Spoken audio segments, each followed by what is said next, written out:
বানিয়েছিলাম ভাপা ইলিশ, স্বাদে গন্ধে ঝাঁঝে একদম ভরপুর।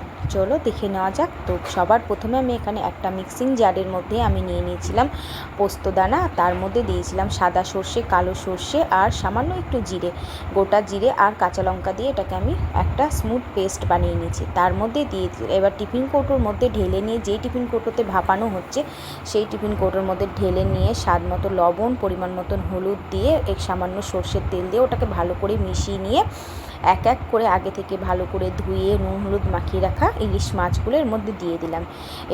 তারপর দিয়ে দিলাম চেরা কয়েকটা কাঁচা লঙ্কা, আর সব শেষে দিয়ে দিলাম উপর থেকে আরও সামান্য একটু সর্ষের তেল। এবার টিফিন কৌটোর মুখ বন্ধ করে আগে থেকে আমি কড়াই জল গরম করতে দিয়েছিলাম, তার মধ্যে দিয়ে ভারী একটা কিছু চাপা দিয়ে টিফিন ফুটিয়ে নিয়েছিলাম। মানে 20 থেকে 25 মিনিট পর্যন্ত আমি রান্না করেছিলাম। তোমরাই দেখো টিফিন কৌটোটা খোলার পরে কি দুর্দান্ত হয়েছে না, খেতেও কিন্তু অসাধারণ হয়েছিল। টিফিন কৌটোতে করলে কি হয়, ঝাঁঝটা বেশ ভালো হয় আর কি। তো দেখো এখানে গরম ভাতের সঙ্গে আমি দিয়ে দিয়েছি, আর অসাধারণ হয়েছিল খেতে। তোমরা অবশ্যই একবার ট্রাই করো এই রেসিপিটা। মাছটাও কিন্তু পুরোপুরি সেদ্ধ হয়ে গেছে। যদি তোমাদের এই রেসিপিটা যদি ভালো লেগে থাকে তাহলে অবশ্যই একটা লাইক করে দিও আর বন্ধুদের সঙ্গে শেয়ার করে দিও। আর আমার এই পুরো রেসিপিটা দেখার জন্য তোমাদের অসংখ্য ধন্যবাদ রইল।